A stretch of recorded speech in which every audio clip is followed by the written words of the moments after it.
Boa noite para todos nós. Gostaria primeiro de dizer da minha grande satisfação aqui de voltar a Limeira, de poder rever os amigos queridos, rever os companheiros que a gente já teve a chance de encontrar em outras cidades e encontrar também novos companheiros aqui na nossa cidade. É um prazer imensamente grande estar aqui e é, de certa maneira, a realização de um sonho. A gente está hoje aqui nessa atividade junto com os vários companheiros do movimento. Indiscutivelmente, nós estamos vivendo hoje tempos muito diferentes daqueles que nós já vivemos nas décadas anteriores. A observação que se pode fazer das mudanças da sociedade nos dão um indicativo de que alguma coisa está acontecendo no planeta, porque uma mudança muito profunda vem acontecendo em diversas áreas do comportamento humano. Na área da família, nós estamos encontrando graves mudanças. Na organização da própria sociedade, graves mudanças também estão acontecendo. No campo da tecnologia, mudanças impressionantes também estão se dando nos últimos tempos. No campo da economia, nós também estamos assistindo fortes alterações no nosso mundo, bem como no ambiente político. Nós também estamos percebendo uma mudança muito profunda. E os estudiosos falam que no momento presente que nós estamos atravessando na Terra, por conta de todas essas crises que acontecem, nós não estamos vivendo uma crise que seja apenas de um setor. Nós estamos vivendo crise nos diversos setores da sociedade. E uma segunda característica, não é uma crise local, é uma crise global. Em síntese, nós estamos vivendo um processo de crise nos vários segmentos da nossa sociedade, abrangendo praticamente toda a sociedade da Terra. Isso nos leva a perceber que é um momento singular, que nós ainda não tínhamos vivido no planeta nesse nível de intensidade. Debruçado sobre aquilo que a doutrina espírita nos oferece de informação sobre esse fenômeno, nós iremos encontrar no capítulo 18 do livro A Gênese algumas informações muito preciosas que nos falam sobre um fenômeno intitulado na literatura espírita com o nome de transição planetária. A rigor, o termo transição planetária nos leva à sensação de que o planeta estaria num processo de mudança. Mas se a gente for tomar isso no sentido mais literal, não é o planeta que está em transição. Quem está em transição é a humanidade que participa dele. Porque o planeta, no sentido físico, ele não vai ter grandes mudanças. O rio Piracicaba vai continuar levando água da ponte. Vai continuar do mesmo jeito. As cidades vão continuar da mesma forma. Chuva vai continuar caindo para baixo. Não vai ter mudança. E o que vai mudar? O que vai mudar é a maneira como a sociedade se organiza. É a forma como os homens se organizam na sociedade é que deverá mudar. E isso, evidentemente, é o grande sinalizador de que nós estamos atravessando um processo de transformação muito significativo da nossa humanidade. A transição planetária, assim chamada, é um período no qual a Terra tende a abandonar determinadas características de um padrão de sociedade para ingressar num novo modelo de sociedade. Observando o que dispõe Allan Kardec no capítulo 3º do livro Evangelho segundo o Espiritismo, nos itens 16 e 17, que tratam sobre a questão dos mundos de regeneração, a gente vai perceber que a humanidade vai deixar progressivamente as características consideradas como características dos mundos de provas e expiações, para que a gente se aproxime de uma nova realidade social. Uma realidade social chamada de mundo de regeneração. O que muda de uma sociedade para outra? O que tem de alteração de uma sociedade para outra? Pois é, Kardec faz umas observações no Evangelho segundo o Espiritismo, nos oferecendo as características de um mundo e as características do outro, para que a gente possa, de maneira mais clara, entender o que de fato pode acontecer no curto prazo no nosso planeta. Então a literatura nos fala o seguinte, que os mundos chamados mundos de provas e expiações, que seria o estágio do qual a Terra estaria saindo, é apresentado no livro Evangelho segundo o Espiritismo como tendo 7 características fundamentais. A primeira das características que são fortes nos mundos de provas e expiações é a inteligência dos seus habitantes. Eles são extremamente inteligentes. Sua mente é aguda, conseguem fazer raciocínios complexos. Eles não são como do estágio anterior, intitulado por Kardec Mundo Primitivo, onde a gente vive uma sociedade muito rudimentar, que é a sociedade dos chamados homens da caverna, pré-história. Esse é o mundo primitivo. No mundo de provas e expiações, não. Os homens são profundamente inteligentes, mente aguda, raciocínio bastante desenvolvido. Essa é a primeira das características deles. E vem a segunda que está atrelada a essa. Eles são inteligentes e maus. Porque eles poderiam ser inteligentes e bons. Mas os espíritos que habitam os mundos de provas e expiações, atrelado à inteligência aguda, eles têm a maldade como característica fundamental. Eles são maus. Eles são maus. Mas por que eles são inteligentes e maus? Por que eles não são inteligentes e bons? O que aconteceu conosco? Por que a humanidade dos mundos de provas e expiações tem esse padrão de comportamento? Por conta do nosso sistema de crenças. O nosso sistema de crença é um sistema muito ruim. E a terceira característica, que de certa maneira apoia a segunda, é a descrença, a materialidade da vida. Os espíritos que habitam mundos de provas e expiações têm uma visão muito materialista da vida. E certamente alguém vai dizer, para, que isso aí está errado. Porque o que mais tem na Terra é religião. O que mais tem na Terra é gente ligada à religião. Se você for fazer uma estatística do planeta, você vai perceber que os sem religião são um número bem menor do que os com religião.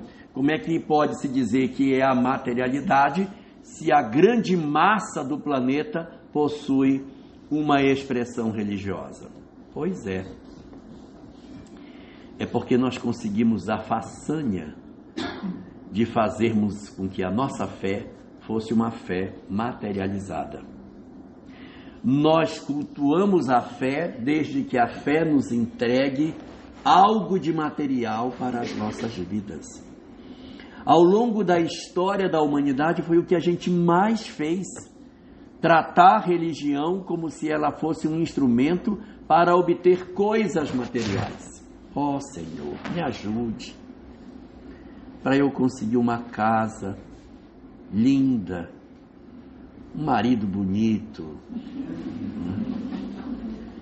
que eu ganhe na loteria, nem que seja sozinho.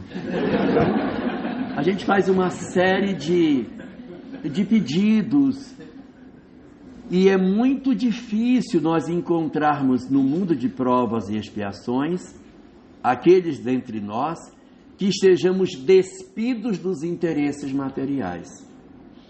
Nós chegamos ao cúmulo de corromper a religião a ponto de usar Deus para obter as coisas da terra. É um negócio meio esquizofrênico, porque a busca da religião é espiritualizar o homem.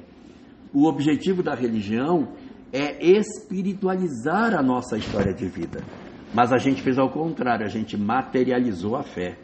É uma coisa, uma façanha para espíritos realmente bem complicados. Então nós, além de sermos inteligentes, além de sermos maus, temos como terceira característica a descrença. E quando cremos, nós queremos que Deus sirva aos nossos interesses. Às vezes a gente vê nos carros escrito assim: eu penso, Deus realiza.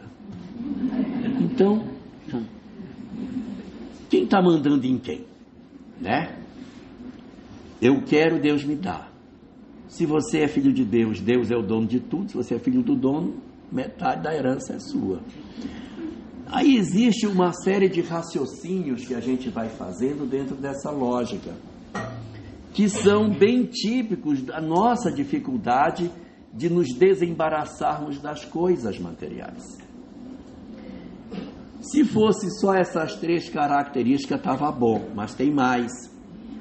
Nós temos uma quarta característica, que é a seguinte: como nós somos inteligentes e maus, descrentes, nós construímos sociedades perversas. A nossa sociedade, ela é muito perversa. Quando a gente observa a maneira como a nossa sociedade se organiza, dá tristeza de ver a frieza nossa diante do sofrimento humano. E há pessoas que dizem assim: mas se Deus existisse, o mundo não era assim tão injusto como ele é. E a grande pergunta que se impõe é: mas foi Deus que estabeleceu que a sociedade tem que se organizar desse jeito? Ou foi o homem que decidiu se organizar de maneira tão excludente, tão violenta, tão endurecida em relação aos seus companheiros, aos seus irmãos? Então essa nossa quarta característica de nós construirmos uma sociedade perversa, ela também é um processo histórico que atravessa o tempo. A gente vem atravessando o período da nossa história bastante indiferente ao sofrimento humano. E aí nós temos uma quinta característica que os espíritos também destacam com relação à personalidade dos espíritos de provas e expiações. Além dessas quatro, está anotando, Maria Antônia? Não, né? Além das quatro, nós temos uma quinta. Os espíritos de provas e expiações, eles são endurecidos. O que é ser endurecido? Eles passam pelas experiências e parece que não aprendem. É uma coisa estranha, porque eles não aprendem, não conseguem aprender. Eles passam pela experiência e a experiência poderia mudar, mas eles não mudam, eles são endurecidos. Como sexta característica dos mundos de provas e expiações, seus habitantes são movidos pelo egoísmo e o orgulho. Sua sociedade é construída em cima desses moldes. O orgulho e o egoísmo são, digamos assim, a mola mestra da estrutura da nossa sociedade.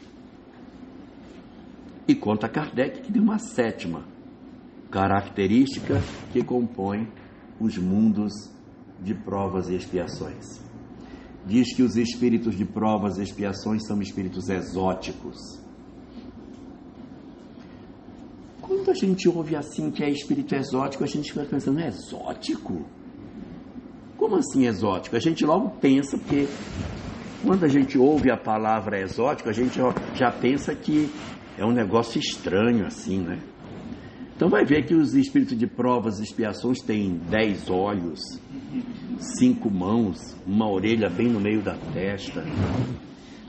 Mas não é esse o sentido de exótico. É de outro lugar.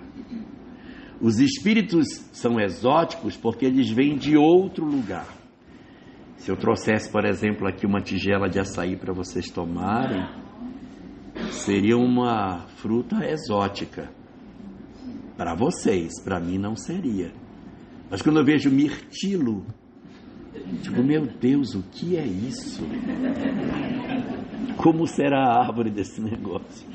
Porque para mim é uma fruta exótica.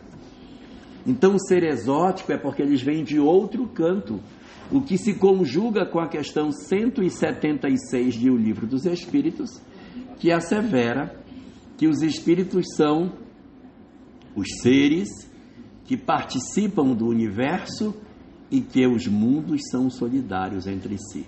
Os mundos são solidários entre si porque a gente não pertence aos planetas. Nós pertencemos ao universo. Então a gente migra. Migrar, gente, não é nada extraordinário. Migrar é da lei natural. Isso não é uma coisa fora da lei natural. A lei natural tem esse tipo de situação.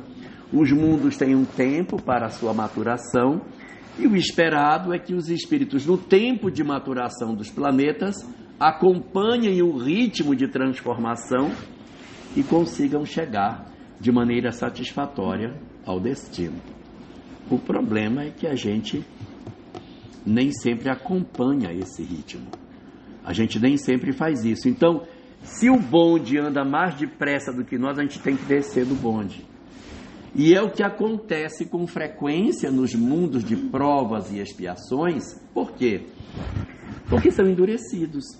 As experiências acontecem e os espíritos não têm o hábito de aproveitar as experiências e progredirem. Então eles acabam fazendo com que passem os séculos e os milênios e eles estão muito parecidos com o que eram antes. Então, na medida em que o planeta cumpre seu tempo de passagem dentro desse estágio, encontra uma série de pessoas que estão despreparadas para o processo de transformação, para o fenômeno de mudança que precisam enfrentar no grande mecanismo da vida. Então, quando isso se dá, quando o tempo de maturação aconteceu e a gente não alcançou a condição mínima de permanência, nós experimentamos um processo de migração que é um fenômeno natural, mas é triste, porque o ideal seria que a gente acompanhasse de forma muito tranquila a evolução do orbe e nós permanecêssemos, porque os nossos amores estão aqui, os nossos afetos estão aqui. Se por algum motivo a gente não acompanha o desenvolvimento do orbe, o orbe segue e a gente, infelizmente, experimenta um processo migratório. A gente gosta de chamar exilado. Exilado parece castigo, né? Você será exilado. Aí a pessoa, não quero. Essa imagem, ela nos remete a uma percepção de um processo punitivo, horroroso. Kardec nunca chama de exilados. Kardec sempre fala migração planetária. É esse termo que ele utiliza. Ou seja, existe um fenômeno que é natural, no qual os espíritos migram de um ponto para o outro. E nesse sentido, Allan Kardec até coloca no livro A Gênese, reforçado por obras póstumas, que existem 2 tipos de migração: migração individual e migração coletiva. A migração individual, como o nome está dizendo, é só um que migra. Migração individual. Migração individual acontece sempre fora de transição planetária. E a migração individual é sempre para um mundo melhor. E a migração individual é sempre facultativa, ou seja, fora da transição, um espírito que avançou bem mais do que o planeta recebe o convite para ir para um orbe superior. Ele aceita ou não, se quiser. Alguém já deve ter visto a história de Bezerra de Menezes. Recebeu um convite, mas não foi. E alguém já deve ter ouvido a história de Alcione, que recebeu o convite e foi. Voltou, mas foi. Então a gente percebe que os espíritos, eles podem individualmente fazer esse processo de transição para um outro lugar. Só que quando nós estamos em período de transição planetária, nós não temos a migração individual. Migração individual só fora da transição. Por que, meu Deus do céu?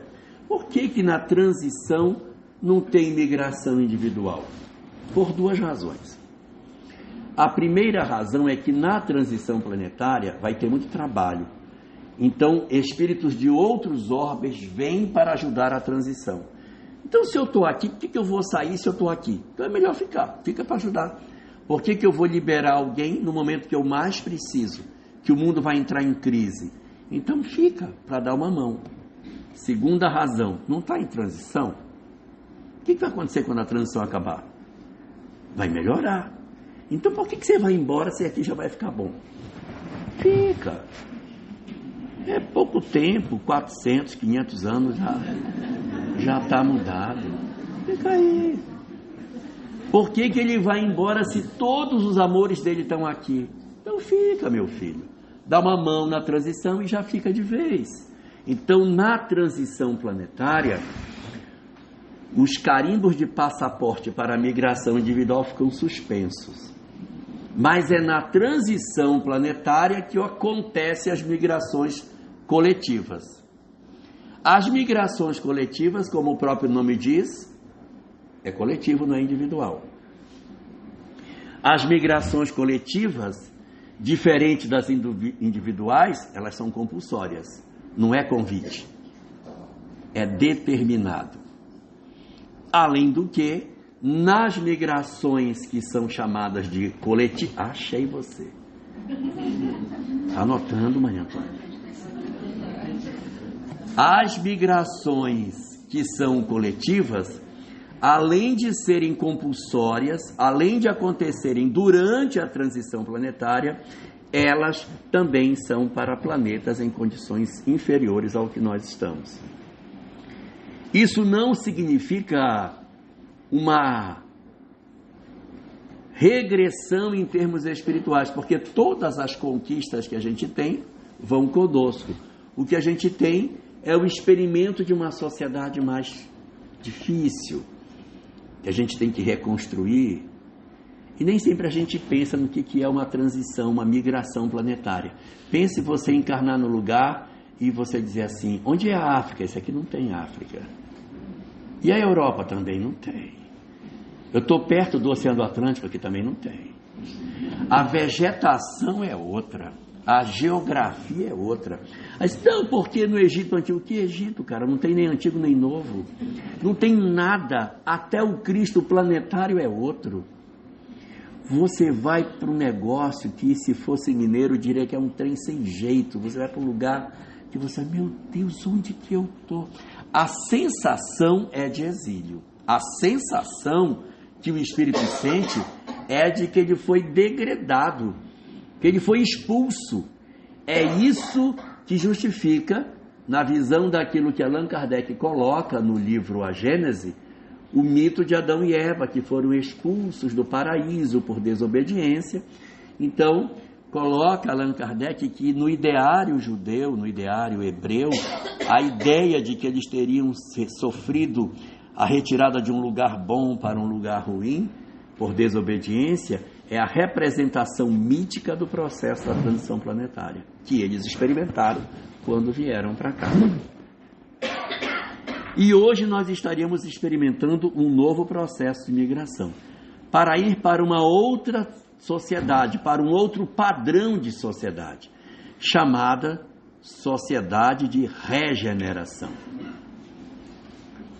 E o que Kardec coloca sobre o mundo de regeneração? Quais são as características de um mundo de regeneração?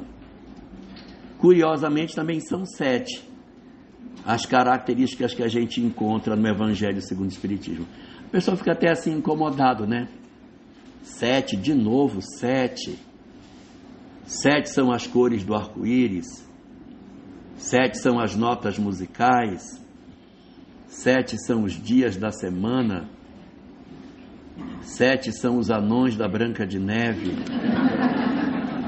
7 são os pecados capitais. 7 são os buracos da cabeça.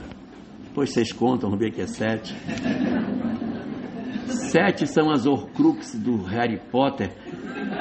E aí, nossa, mas 7? Tem alguma coisa cabalística? Não tem. Ele foi escrevendo o texto, foi botando o texto, aí fez 1, 2, fez 6 e botou mais uma. Então, por que é 7? Porque ele fez 6 e botou mais uma. Por isso que é 7. Passou de 6, mas não chegou a 8. Essa é a razão porque são 7 características. Mas vamos lá ver o que é que os espíritos dizem que é a característica do mundo de regeneração, para a gente poder se preparar para essa nova sociedade. Primeira característica do mundo de regeneração. Primeira, está lá escrito: os corpos são iguais aos nossos. Então, se os corpos são iguais aos nossos, não terá mutação biológica para ingressar na regeneração. É esse mesmo corpício que vai passar para o mundo de regeneração. Não precisa que a gente tenha 3 olhos, que desenvolva uma mão com 8 dedos, não precisa isso. É o mesmo tipo de corpo que temos no mundo de provas e expiações, que a gente vai ter no mundo de regeneração. Não há mudança no físico. Ou seja, as mudanças não são no hardware, é no software. É na programação mental que vai mudar. O corpo é o mesmo. A questão está dentro da criatura humana. Então, a primeira característica a gente já tem. Graças a Deus, pelo menos uma. O corpo já é esse. Maravilha. Característica número 2. Não é um mundo superior.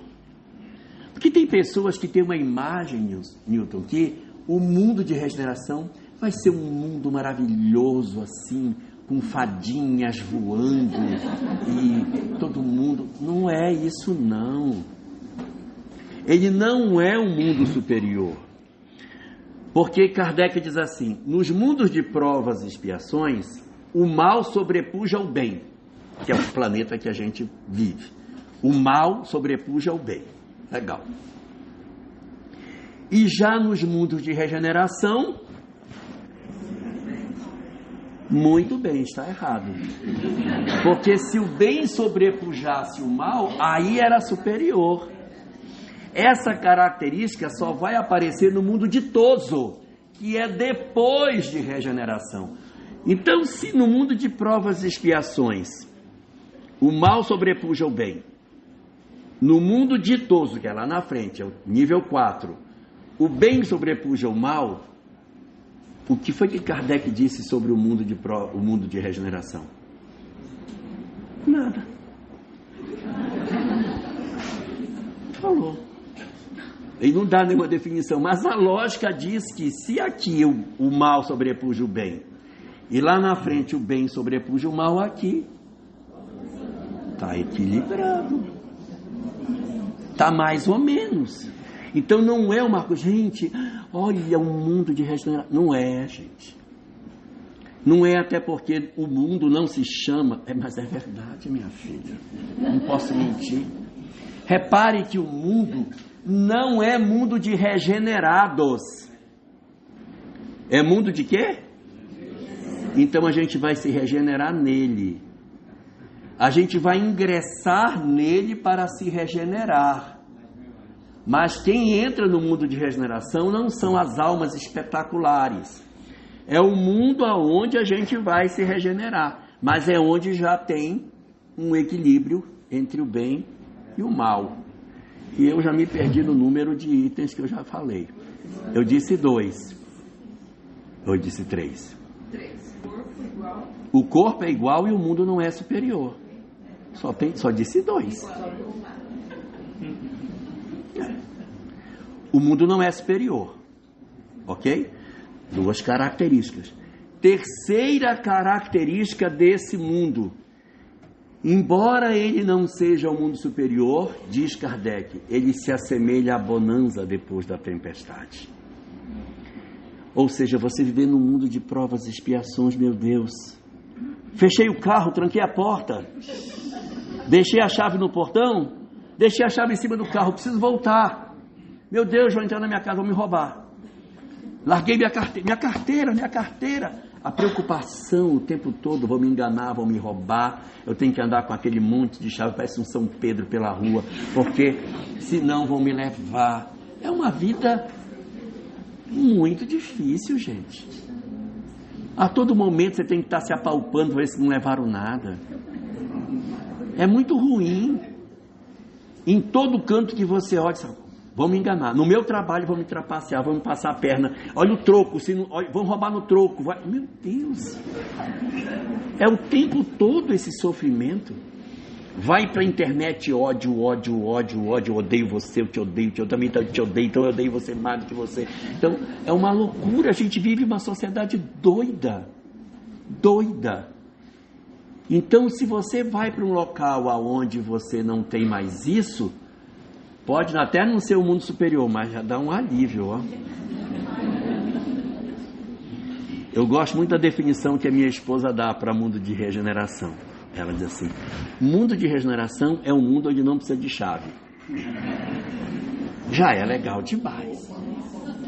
Porque se não tem chave, você chega, abre seu carro, entra, vai, ninguém vai tomar seu carro. Você chega em casa, abre.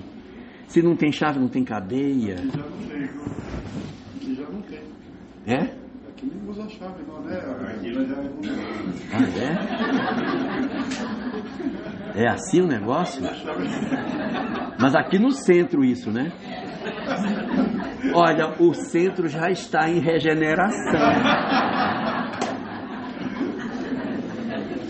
Bom, resultado. O planeta chamado de regeneração, ele tem uma sociedade que não é superior, é verdade, mas já não é igual ao mundo de provas e expiações. E tem uma coisa muito curiosa. Nas definições que Kardec coloca sobre o fato de ser a bonança após a tempestade, ele diz assim, que não existe mais no mundo de regeneração essa sensação de uma expiação dolorosa. As expiações candentes não existem mais. Mas tem expiação, tá? Não tem a expiação candente, mas expiação tem. Os espíritos que encarnam no mundo de regeneração ainda têm expiação. Mas nós não temos as expiações candentes que o mundo de provas e expiações possui. Vou dar exemplo. Pessoas morrendo de fome. Não vai ter no mundo de regeneração. Não vai ter. Guerras. Não pode ter. Não vai ter. Filho que tem dificuldade de se relacionar com o pai, que é o inimigo do passado. Vai ter ou não? Vai. Então ainda tem expiação. Mas a expiação não é mais essa expiação coletiva. Eu posso até dizer, mas se é palavra minha, vai ter expiaçãozinha. A minha expiação no meu conflito familiar, a minha expiação numa doença que eu possa ter, a minha expiação na minha história de vida. Mas essas expiações coletivas, que a gente diz, meu Deus, quanta loucura, como é que pode isso? Essas expiações a gente não vai ter. Falei 3? 3, graças a Deus. Vamos para a quarta. Quarta característica. Vocês viram que não está difícil de chegar lá, né? Não está, porque o corpo é o mesmo. Beleza, o corpo é o mesmo. Segundo, o mundo não é superior. Bacana. É a bonança após a tempestade. Aí tem um probleminha, porque se a gente tem que ter uma sociedade assim, sem a expiação coletiva, não tem mais fome. mas tem fome no planeta.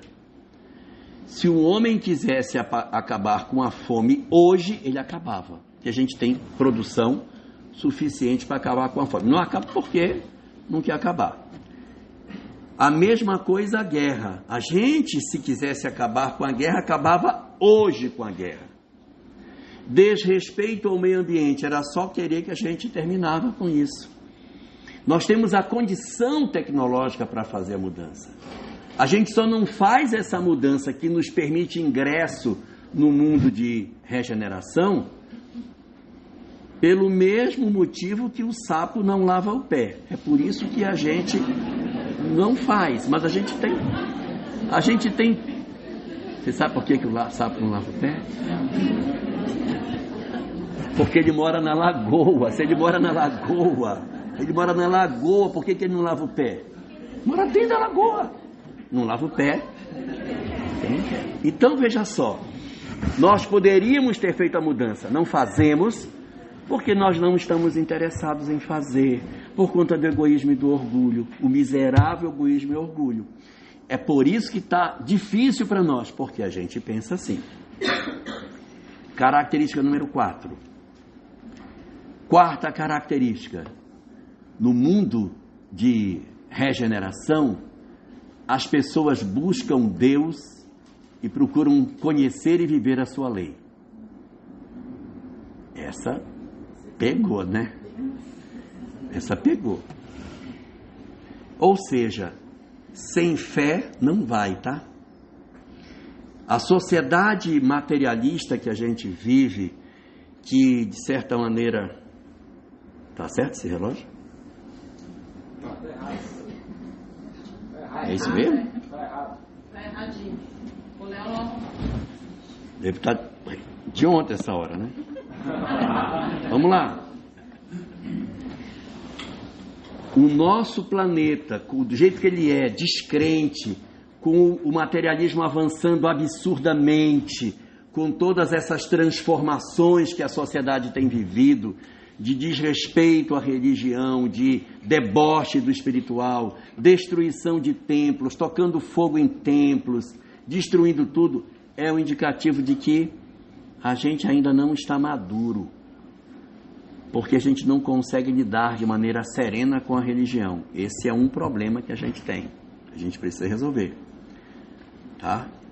Só que, evidentemente, isso não valida todas as ações que a religião faz, porque tem muita ação fanática das religiões, que também precisa ser corrigido. A gente também não vai para a regeneração com uma expressão fanática de fé. Não dá para ir, porque a gente tem que ir, sim, com um conhecimento da lei de Deus e querer viver a sua lei. Aí legal, aí a gente vai. Mas querer ter uma negação da fé e querer construir uma sociedade sem Deus, está aí o resultado da sociedade sem Deus. Aumento da depressão, aumento da ansiedade, da síndrome do pânico, da ideação suicida e de uma série de coisas. Tudo consequência da ruptura do homem com o espiritual. Não dá. O homem sem Deus não consegue. É por isso que sem essa conexão com o divino, a gente não vai conseguir fazer a nossa mudança para o mundo de regeneração.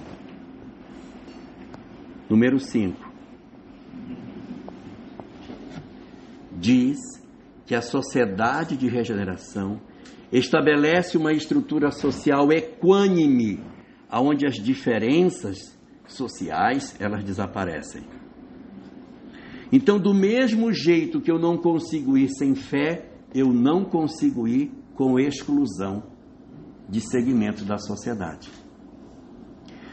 Do mesmo jeito que eu não consigo avançar negando os valores que muitas vezes são defendidos por determinados grupos, até políticos do país, com relação à fé, a gente também não vai se não desenvolver os aspectos da inclusão. A gente tem 2 ouvidos porque tem que usar um ouvido para ouvir um lado e tem que usar um ouvido para ouvir o outro, porque os 2 lados têm razão. Você querer achar que só o lado da fé está certo, você se engana. E se você quiser se abraçar só com o lado da inclusão e esquecer Deus, também não vai. Então nós temos que caminhar com esse conhecimento dos 2 lados, sem radicalismo.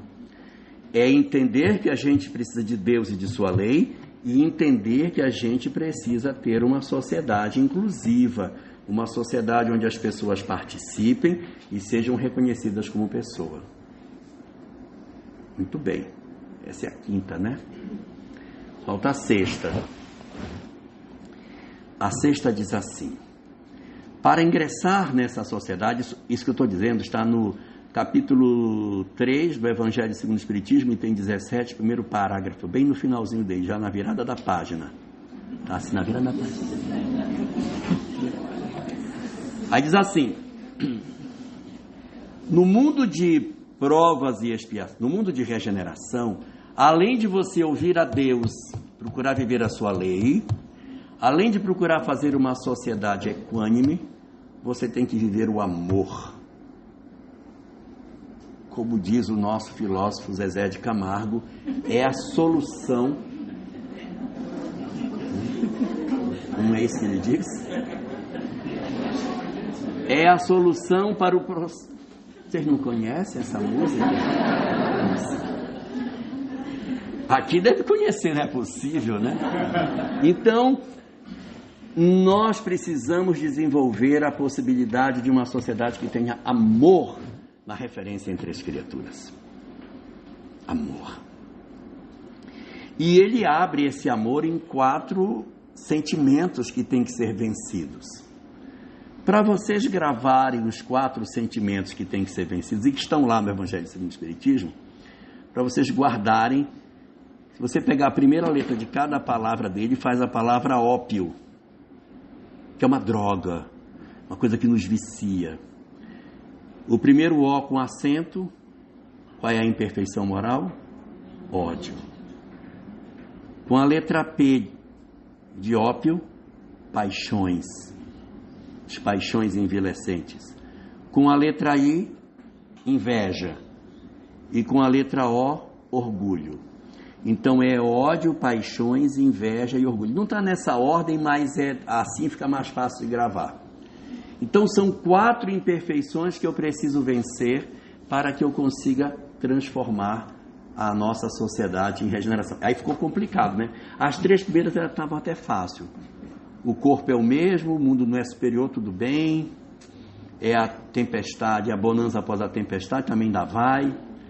Aí seguir a Deus e a sua lei. O espiritismo até que a gente vai, mas tem tanta gente que não quer saber da lei, não quer saber de Deus, está complicado. Querer uma sociedade equânime, toda justa, tem tanta gente que não quer, tem um monte de gente que quer, mas tem um monte de gente que não quer. Agora, essa parte do amor ficou difícil, Newton. Complicou, ficou difícil, porque a gente precisa desse ponto. E é só o 6º, não é o 7º, ainda tem mais um.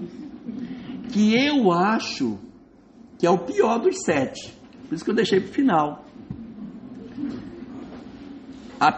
A última das características, que para mim é a pior, é a seguinte: você vai, mas se não se adaptar lá, volta.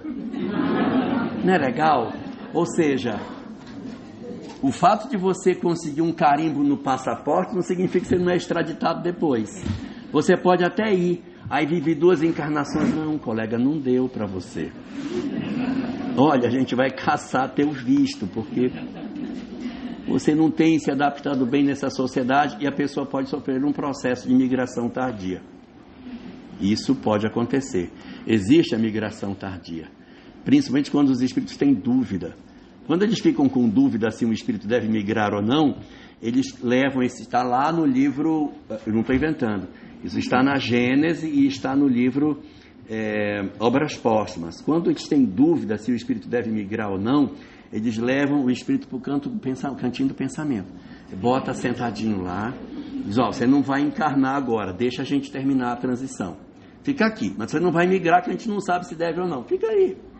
E aí a transição se opera. Quando a transição termina, que está tudo arrumado, chama de volta. Para ver se o sujeito se ajeita naquela sociedade melhor. Se ele se ajeitar, pronto, ele fica. Mas se ele não se ajeitar, aí ele migra. Aí ele vai migrar. Então essa é a dinâmica daquilo que a gente tem de informação. É verdade, a hora. Essa é a informação que a gente tem. E isso nos impõe uma pergunta grave. Quem vai migrar? Porque a gente começa a olhar assim, meu Deus, será que eu fico? Será que eu vou? Eu vou ficar onde nesse negócio? Porque eu começo a fazer conta, e aí eu não fechei a cartela para gritar bingo, e aí eu não sei se eu fico ou se eu vou, o que vai acontecer comigo. Pois é. Está lá na Gênesis capítulo 18, item 27. Está lá escrito isso. Lá está dito o seguinte, que quem vai migrar do planeta são os maus não tocados pelo bem. O que é mal não tocado pelo bem? É uma pessoa que é má, mas ela não é tocada pelo bem. É isso que é o mal não tocado pelo bem. Ele faz o mal e se compraz do mal.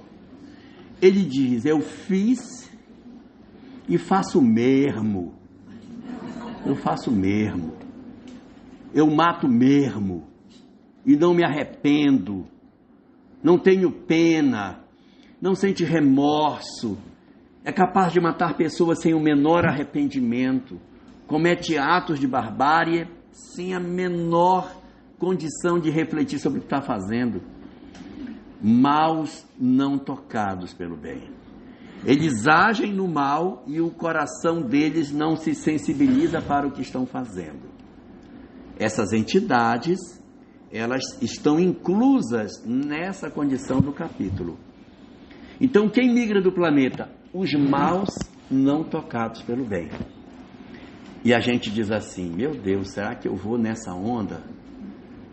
Nós não temos a previsão de irmos nessa leva, tá? Porque nós não somos os maus não tocados pelo bem. Nós somos os maus tocados pelo bem. Porque a gente é mau, mas é tocado, a gente chora. Ai, não podia ter feito isso. Mas faz de novo. Né? Mas sabe que está errado. Então nós não estamos na condição dos endurecidos, a gente está numa outra condição. E essa outra condição é uma condição que sinaliza que a gente vai ter a possibilidade de receber a chance de permanecer por aqui. Então a expectativa para nós que somos espíritos, eu estou falando, porque somos espíritos. Não, mas pelo tipo de vida que a gente tem, nós não somos a retaguarda do planeta. A gente faz muita coisa boa. Olha os esforços que a gente faz. Quantas horas a gente dedica a fazer o bem, a ajudar, a se dedicar, a fazer as coisas certas, a ajudar a família. A gente reclama do outro. Olha só, chegou atrasado, não trouxe, atrapalhou a tarefa. Mas faz. Em casa, reclama do filho. Bota a roupa no cesto. Não é possível. Mas está lá, mas faz. Então a gente reclama, mas faz. Nós não somos a retaguarda. A retaguarda do planeta é quem diz, eu não vou fazer, não estou nem aí para ninguém não. Eu vou cuidar de mim. Cada um que se vire. Se algum de nós tem esse tipo de comportamento aqui, eu recomendo fazer a mala. Mas eu acho que não tem. Eu acho que não tem. Porque a condição nossa de permanência no planeta, com o conhecimento espírita, tirou de nós essa indiferença com relação aos nossos conviventes. A gente tirou isso, não é? E aí tem uma outra frase do mesmo filósofo, né, que fala sobre a questão da indiferença. É essa indiferença que me mata. Então o nosso problema é a indiferença. Nós já não vivemos mais nessa condição de indiferença. Eu nem aí, quero nem saber. Isso não pertence mais. E eu não estou dizendo isso, que isso é uma exclusividade dos espíritas. Não, católicos, protestantes, judeus, ateus, pessoas de diversas doutrinas, do racionalismo cristão, da logosofia, da teosofia, da Rosa Cruz, da maçonaria, sei lá de onde mais, São pessoas preocupadas com o próximo, preocupadas em fazer, que estão levando com dificuldade suas famílias, que estão tentando compreender, estão cuidando de um pai idoso, estão cuidando de filhos difíceis. Então, nós não podemos dizer, os espíritas estão tudo marcado para migrar. Eu fico assim olhando, sabe, de onde esse pessoal tirou essa ideia, esse vitimismo, o miséria fica gemendo, sabe, no centro espírita. Porque todo mundo vai para o umbral. Quem disse que a gente vai para o umbral? Quem foi que falou que a gente vai para o umbral? E eu vou dizer para vocês por que isso não é razoável da gente raciocinar. Verifiquem na história das casas espíritas de vocês, qual foi o trabalhador espírita que desencarnou e deu comunicação do umbral dizendo que estava gritando, gemendo. O trabalhador espírita desencarna e quando dá a comunicação diz, estou me recuperando. Não é fácil, é um processo difícil, mas eu estou aqui me ajeitando, em breve tempo eu me ajeito e vou começar a trabalhar. Aí daí passa um tempo, ele começa a aparecer na casa. Então de onde a gente tirou isso? Vai para o umbral gemer mesmo muito. Não é verdade. Nós não temos esse perfil, a gente tem que mudar a nossa cabeça de achar que a gente vai... Não sei de onde tiraram isso, que porque é espírito, quanto mais sabe, pior fica. Não é verdade. Porque quanto mais sabe, mais ilumina o caminho, mais depressa anda. É claro que se a gente tropeçar, a nossa consciência vai cobrar mais. Mas isso não significa dizer que porque eu vou ser mais cobrado, que não vale a pena. Vale a pena. Vale a pena conhecer. Eu conheço algumas pessoas que dizem... Eu não leio o livro espírita porque eu não quero saber. Porque se eu souber, vai aumentar meu compromisso, então eu prefiro nem saber. Olha que pode, né? Como é que pode um trem desse? Eu tenho um amigo lá em Porto Velho, verdade, eu até encontrei com ele agora, essa viagem que eu fiz para lá. Que quando ele era novo, o pai dele lia livros espíritas, ficava numa escrivaninha assim. Tinha a chave, aí o pai dele abria, lia o livro espírita, botava e trancava. Um dia ele disse, pai, se eu ficar lendo esses... Ele era novo. Pai, se eu ficar lendo esses livros, aí se eu tranca nessa escrivaninha, eu... Posso ler esse livro que o senhor lê? Se eu ficar lendo aí e tal. Tenho curiosidade de saber o que tem nele. O pai disse, não pode ler. Por que, pai? Se eu ler, por que eu não posso ler? Olha a resposta do pai. Eu fico pensando, esse de repente vai migrar. O pai respondeu para o filho, olha o que ele respondeu para o filho, gente. E se você não pode ler isso, porque quem lê esses livros fica fraco para negócio.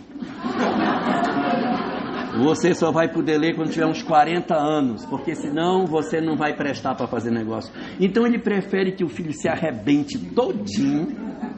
Quando o filho estiver todo arrebentado espiritualmente, agora eu vou te mostrar o que você fez. Pega aqui para você descobrir. É uma estupidez. Mas, na verdade, quanto mais se sabe, maior a chance de acertar. Então, essa ideia de que espírita vai migrar, não é verdade. A gente não vai sofrer. Pode esquecer. Quem está pensando em fazer plano, eu vou sair daqui, vou ser faraó no Egito. Não vai ser faraó. Não vai ser faraó. Vai continuar aqui. O nosso destino é nós permanecermos na Terra. E aí, quem tem curiosidade, lá no item 27 está dito o que vai acontecer conosco. Olha que lindo. Lá diz o seguinte, que os espíritos, eles não vão migrar, tem uns que vão migrar. Os que não migrarem ficarão no planeta. E tem como previsão encarnar nas sociedades mais difíceis que o planeta tem. Deu para entender como é o negócio? Como é bonito? Porque, olha, se o planeta não está todo igual, a ideia é que a gente vá reencarnando nos lugares mais inflamados. Se aqui já está bom, vamos mandar para outro canto. Então, pensem no lugar da Terra que está ruim. É para lá. É para lá. Não tem sentido. Por que a gente vai nascer no lugar bom? Quando a gente encarna, a gente não traz passaporte. A gente traz carteira de trabalho.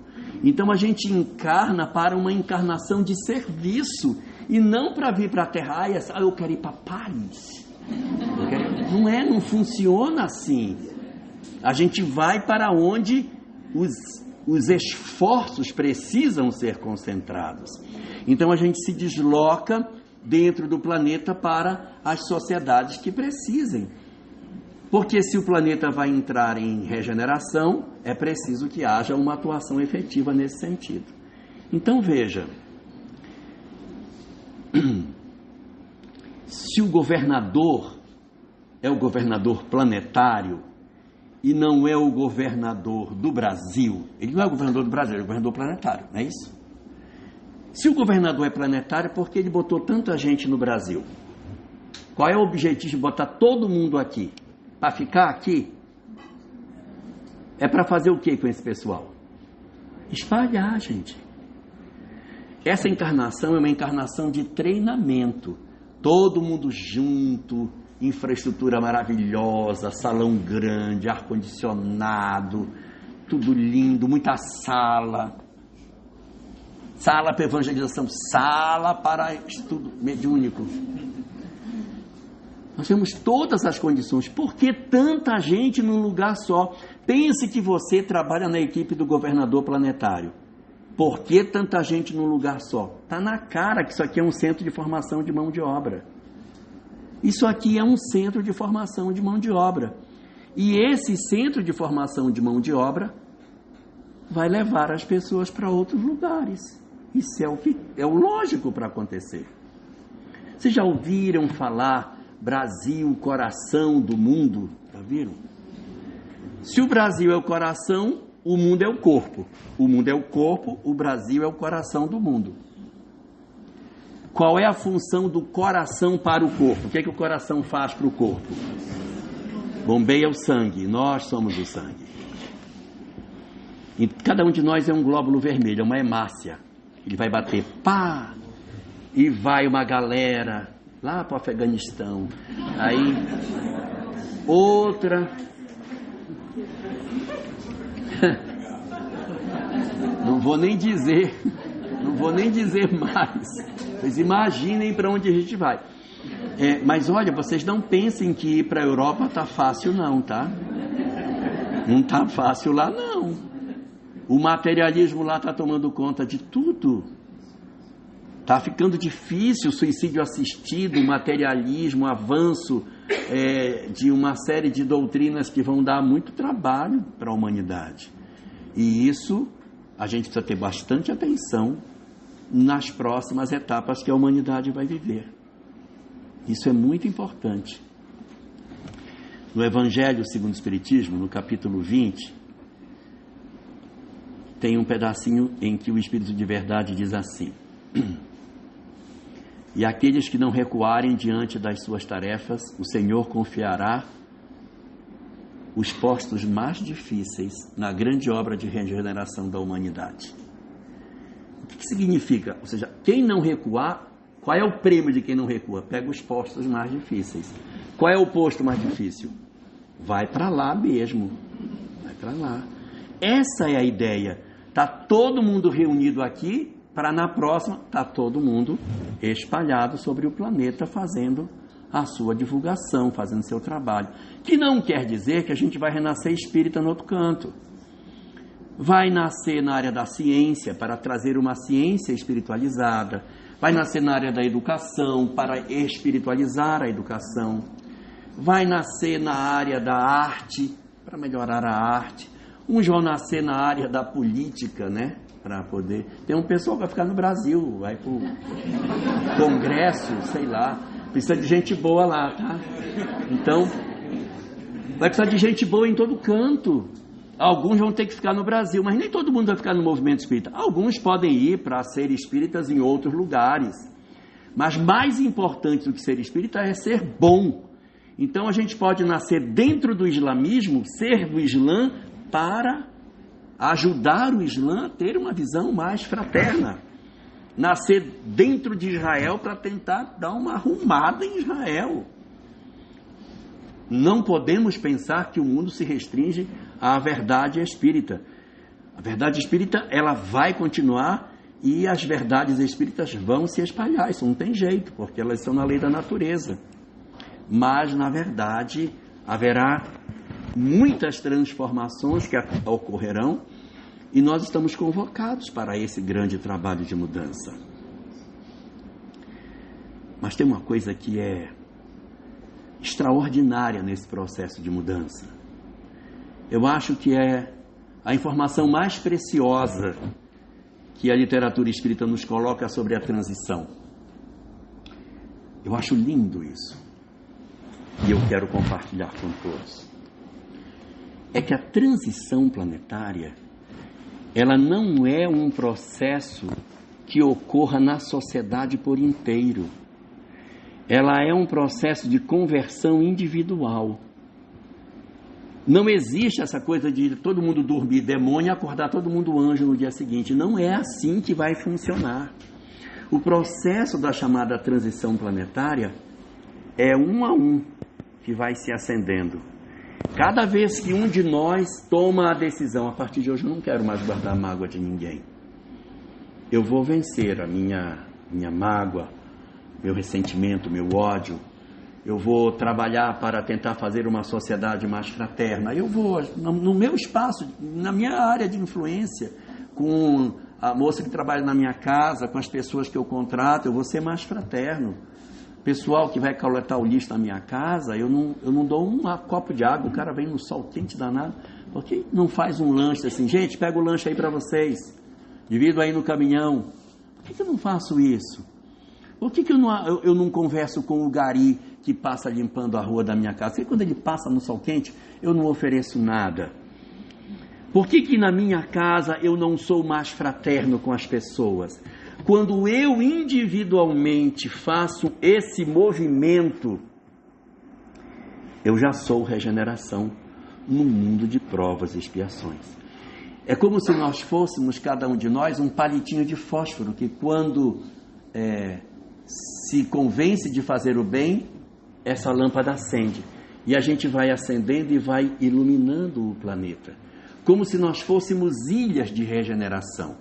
Cada um que se converte vai se criando uma ilha de regeneração, e essa ilha de regeneração vai se juntando com outras pessoas, e essa ilha vai avançando e vai tomando a face do planeta.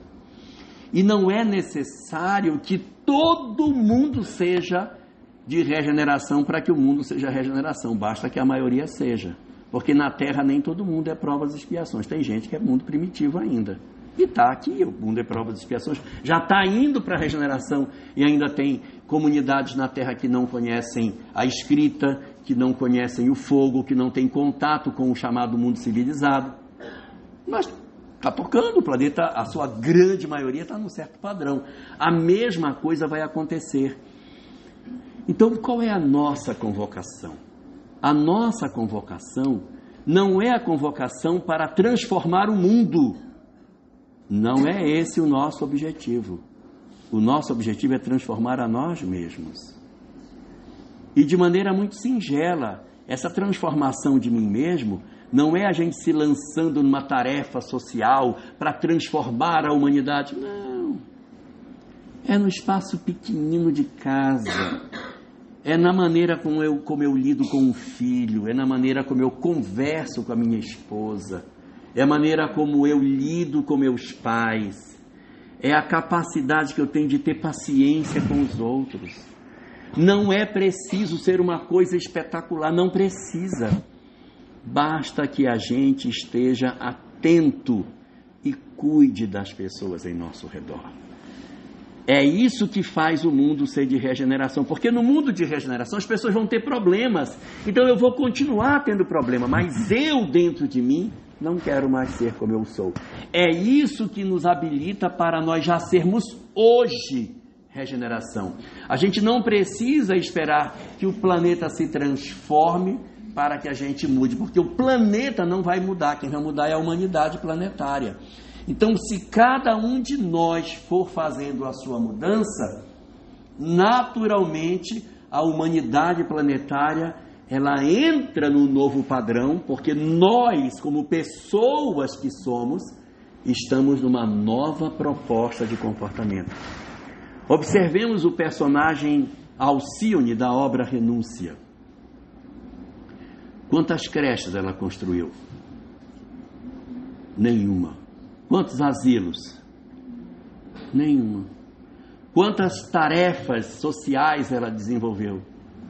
E do que ela se ocupou? Só da família.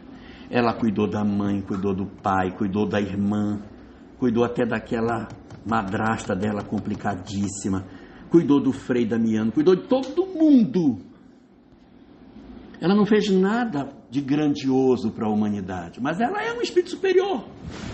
Então, o que mostra que é um espírito superior não é você ter essa construção maravilhosa que todo mundo enxerga.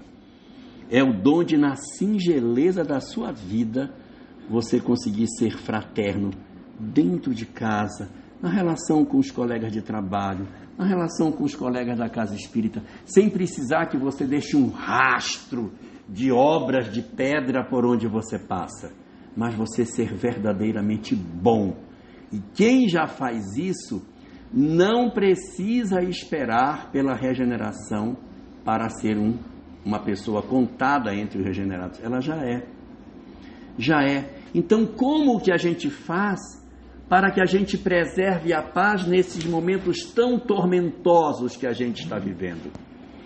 Observando essa receita e tendo a convicção de que eu sou uma alma imortal, de que nada é capaz de me destruir, que os apelos do mundo, a loucura que eu estou vivendo, esse processo de perturbação que a humanidade passa, não é, na verdade, um indicativo de que eu não consiga vencer.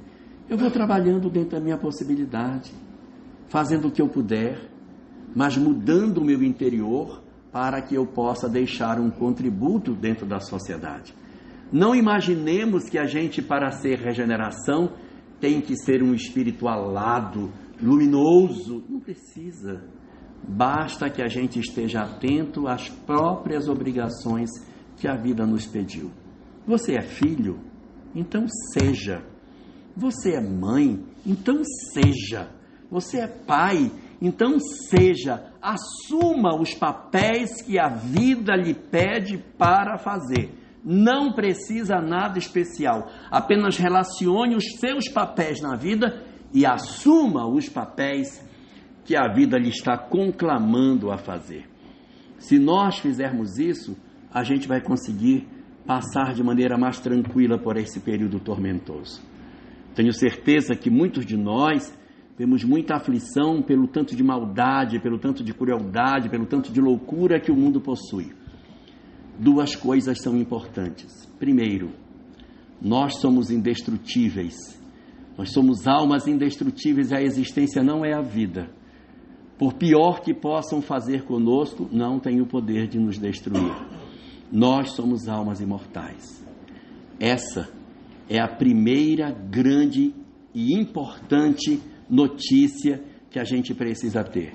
E a segunda grande notícia maravilhosa para esse processo de desenvolvimento é que nós estamos marcados para sermos felizes. Nós não temos que temer o amanhã e não temos que temer as armadilhas do meio da estrada, porque só os lobos caem nas armadilhas feitas para lobos. Se nós formos ovelhas, nós não seremos atraídos pelas armadilhas montadas pelo meio do caminho. Se nós cairmos das armadilhas, é porque ainda algo de lobo deve existir dentro de nós. Portanto, não nos aflijamos de maneira efetiva, tentando imaginar coisas extraordinárias para que a gente tenha a condição de fazer a nossa permanência no planeta. Simplesmente olhemos para a família, enxerguemos ali os grandes processos de convocação para uma vida melhor e assumamos o nosso papel, porque assim a gente carimba o passaporte e permanece no mundo. Lembremos, só para terminar, a terceira das bem-aventuranças. Bem-aventurados os mansos, porque eles herdarão a terra. Quer dar? Desenvolva mansidão em casa e garanta a permanência por aqui. Uma boa